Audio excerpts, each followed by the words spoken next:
Hello students.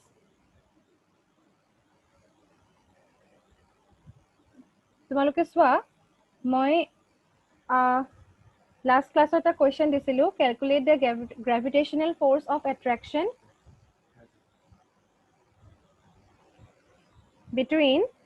two lead balls of mass 20 kg and 10 kg separated by a distance of 10 centimeter. আমি প্ৰথমতে চাব লাগিব ইয়াত কি কি দিয়া আছে। ইয়াত কি কি দিয়া আছে two lead ballsৰ কথা কৈছে এটাৰ মাছ কিমান হৈছে 20 kg আৰু এটাৰ মাছ হৈছে 10 kg এটাৰ মানে m1 যদি 20 kg হয় m2 কি হ'ব 10 kg আৰু কিহতক কেনেকে সেপাৰেট কৰা বুলি কৈছে by a distance of 10 cm মানে ইয়াতে r টো কি হ'ব 10 cm আৰু gravitational force of attraction সুধিছে ইয়াত সোৱা তোমালোকে এটা gravitational force of attraction ওলাব কাৰণে আমি ফৰ্মুলা কি লাগিব যেটো force আমাৰ force of attraction টো সুধিছে আৰু ইয়াতে g ভ্যালু টো আমি কি বুলি জানো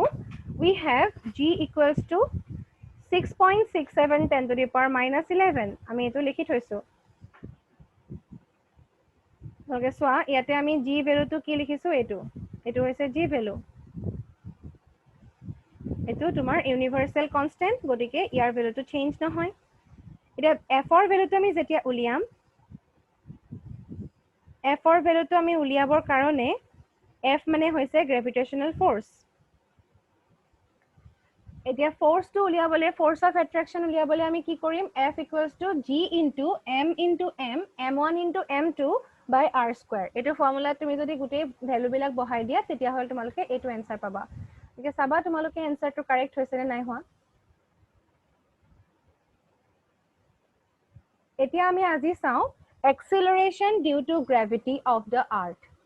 মানে আমি এতিয়া acceleration word টো আগতে পাইছো তোমালোকে কেমিষ্ট্ৰি বা ফিজিক্স দুইটা সাবজেক্টতে তোমালোকে acceleration word টো পাইছা বা এনেও তোমালোকে accelerate কৰা মানে কি জানা যে এটা তোমাৰ মানে টাইমৰ লগে লগে ভেলোসিটি বা স্পিড যেতিয়া ইনক্ৰিজ হয় তেতিয়া আমি তাক কি বুলি কওঁ acceleration বুলি কওঁ এতিয়া আমাৰ কিহৰ acceleration কথা কৈছে acceleration due to gravity of the earth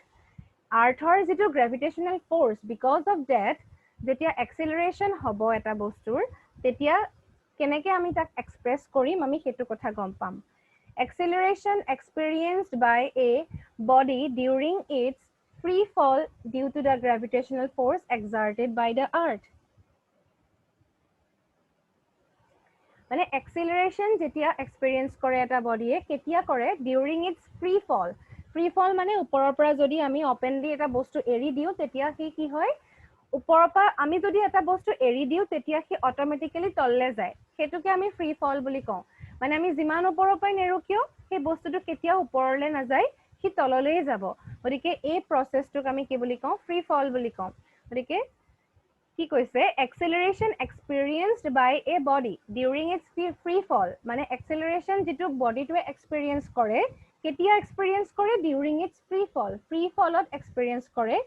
due to the gravitational force exerted by the earth মানে যেটো gravitational force exert কৰে আৰ্থেটো gravitational force আছে বাকি যিমান বস্তু আছে প্ৰত্যেকৰে আছে গতিকে আৰ্থৰটো gravitational force বহুত বেছি আছে গতিকে আৰ্থে যেটো gravitational force এটা বডিৰ ওপৰত exert কৰে তাৰ কাৰণে যে বস্তু এটাৰ free fall হয় হেতুকে আমি কি বুলি কওঁ acceleration আৰু acceleration হোৱা মানে যিমানে আৰ্থৰ ওচৰত আহি থাকিব সিমানে বস্তুৰ স্পিড বাঢ়ি বাঢ়ি গৈ থাকে হেতুকে আমি কি কৈছো acceleration due to gravity of the earth আৰু এতিয়া এনেকুৱা হয় যে এটা বস্তুৱে যেহেতু ফ্ৰী ফল হৈছে আৰ্থখন এতিয়া তোমাৰ কি পাইছিলো আমি m1 আৰু m2 দুটা বস্তু লৈছিলো আৰু সেই বস্তু দুটাৰ মাজত কি পাইছো যে ফোৰ্স অফ অ্যাট্ৰাকশন আছে কিন্তু ইয়াত আৰু এটা কথা আমি চাব লাগিব যে আৰ্থ আৰু এটা বস্তু ইহন দুটাৰ মাজতো ফোৰ্স অফ অ্যাট্ৰাকশন আছে কিন্তু আৰ্থখন বস্তুটোৰ ফালে না যায় বস্তুটো আৰ্থৰ ফালে আহে তাৰ ৰিজনটো কি হয় তাৰ ৰিজনটো তোমালোকে যদি অলপমান ভালদৰে ভাবি চোৱা তেতিয়া তোমালোকৰ তাৰ কোৱেশ্চনটোতে আমাৰ এনসাৰটো সোমাই আছে কাৰণ আৰ্থৰ মাস কি হয় বহুত বেছি আৰু ফোৰ্সটো ডাইৰেক্টলি প্ৰপৰ্শনাল টু মাস গতিকে যিমান বেছি মাস হ'ব তাৰে ফোৰ্স বেছি হ'ব গতিকে ফোৰ্সটো যাৰে বেছি হ'ব সি বেছি এট্ৰাক্ট কৰিব গতিকে আৰ্থৰ যেহেতু মাস বেছি তাৰ ফোৰ্স বেছি সেই কাৰণে বস্তু এটা এট্ৰাক্ট কৰিবৰ কাৰণে আৰ্থৰ ক্যাপাসিটি বেছি আছে এতিয়া আমি এই acceleration due to gravity আমি কেনেকে এক্সপ্ৰেস কৰো denoted by g small g ৰে আমি এক্সপ্ৰেছ কৰোঁ আৰু ইউনিভাৰ্চেল গ্ৰেভিটেশ্যনেল যিটো কনষ্টেণ্ট আছে তাক আমি কেপিটেল g ৰে এক্সপ্ৰেছ কৰোঁ আৰু ইউনিভাৰ্চেল যিটো তোমালোকে এতিয়া পালা কি এক্সেলাৰেশ্যন ডিউ টু গ্ৰেভিটি যিটো পালা তোমালোকে সেই এক্সেলাৰেশ্যন ডিউ টু গ্ৰেভিটি আমি কেনেকৈ এক্সপ্ৰেছ কৰিছোঁ with the help of g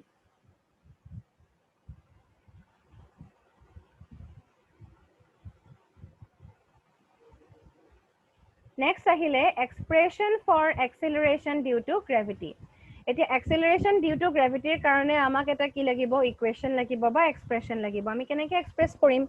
আমি কি কৰিছো এটা বস্তু কনসিডাৰ কৰিছো যেটো আৰ্থ সাৰফেসৰ একেবাৰে ওচৰত আছে তোমালোকে চাব পাৰা ইয়াতে আৰ্থ সাৰফেসৰ একেবাৰে ওচৰতে m মাছৰ এটা বস্তু আছে বহুত ওচৰত আছে বুলি আমি কনসিডাৰ কৰি লৈছো মানে সাপোজ আমি আৰ্থৰ সাৰফেসতে আছে বুলি আমি ক'ব পাৰো আমি যেনেকৈ আৰ্থৰ সাৰফেসত লাগি আছো যেনেকৈ ধৰণে m টোত কি আছে আৰ্থৰ সাৰফেসত আছে গতিকে আমি যদি আৰ্থৰ চেণ্টাৰৰ পৰা এটা ডিসটেন্স চাও আৰ্থৰ চেণ্টাৰৰ পৰা m লৈ যেটো ডিসটেন্স হ'ব হেতু কি হ'ব আৰ্থৰ যেটো ৰেডিয়াস re হেতুৱে হ'ব আৰ্থৰ ৰেডিয়াসটোৱে আমি কি বুলি পাম সেই ডিসটেন্সটো আমি আৰ্থৰ ৰেডিয়াসটোৱে পাম গতিকে re টো আমি পালো এতিয়া আমি কি কৈছে চোৱা Suppose the object with mass m is present near the surface of the earth. আমি হেতু গম পালো already. So the distance from the earth center to the surface of the earth is that is the radius of the earth. যাক আমি কেনেকৈ express কৰিছো re radius of earth আমি কেনেকৈ এক্সপ্ৰেছ কৰিছো re আৰু এটো তোমালোকে যে দেখিছা এটো that is বুলি কয় I dot e বুলি লিখিলে that is বুজাই দেই short form তোমালোকে abbreviation তেনেকৈ লিখিব পাৰা এতিয়া আৰ্থ সাৰফেসত আমি কি পাইছো এটা বস্তু ৰাখিছো তেতিয়া তাৰ ডিসটেন্সটো কি হ'ব চেণ্টাৰৰ পৰা re আৰু হেতুৱে কি হ'ব required distance for the gravitational forceৰ কাৰণে যেটো required distance আছে হেতু কি হ'ব যেটো ৰেডিয়াস সেই ৰেডিয়াসটোৱে হ'ব বুলি কৈছে এটা নেক্সট আমি আহো ইয়াৰ এক্সপ্ৰেছনটোলে ইয়াৰ কি কৈছে চোৱা ফোর্স অফ অ্যাট্রাকশন টা আমি পাম গতিকে ফোর্স অফ অ্যাট্রাকশন আমি যেটো পাম সেই ফোর্স অফ অ্যাট্রাকশনটো আমি with the help of f আমি এক্সপ্ৰেছ কৰিব পাৰো f ৰ সহায়ত আমি এক্সপ্ৰেছ কৰিছো কাৰণ আমি এটো ইকুৱেচন আমি অলৰেডি পাইছো যে f ইকুৱেল টু কি হয় g into m1 into m2 বাই r স্কয়াৰ ইয়াত আমাৰ কি হৈছে m মানে মাছটো যেটো বস্তু অবজেক্ট আমি কনসিডাৰ কৰিছো তাৰ ভ্যালু হৈছে m আৰু me মানে mass of earth me is the mass of the earth আৰু re মানে তোমালোকে অলৰেডি গম পাইছাই যে ৰেডিয়াস অফ আৰ্থ তাৰ স্কয়াৰ কৰিছো আমি r স্কয়াৰ কৰো ন ডিসটেন্সটো সেই কাৰণে তাৰ পাছত কি আহিলে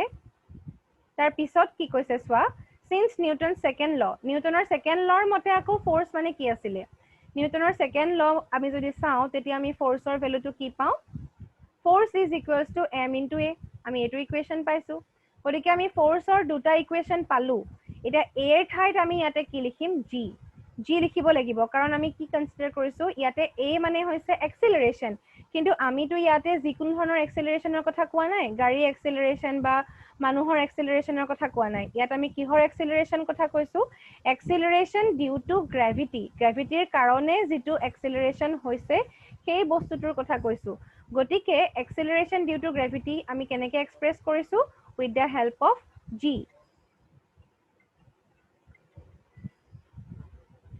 আমি যদি g ৰে এক্সপ্ৰেছ কৰো তেতিয়া হলে আমি কি লিখিম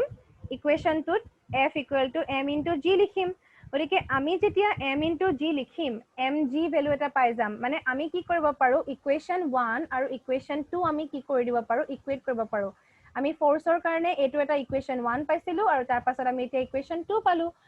মানে ফোৰ্স অফ গ্ৰেভিটেশন টা পাইছো আৰু এটা কি পালো এতিয়া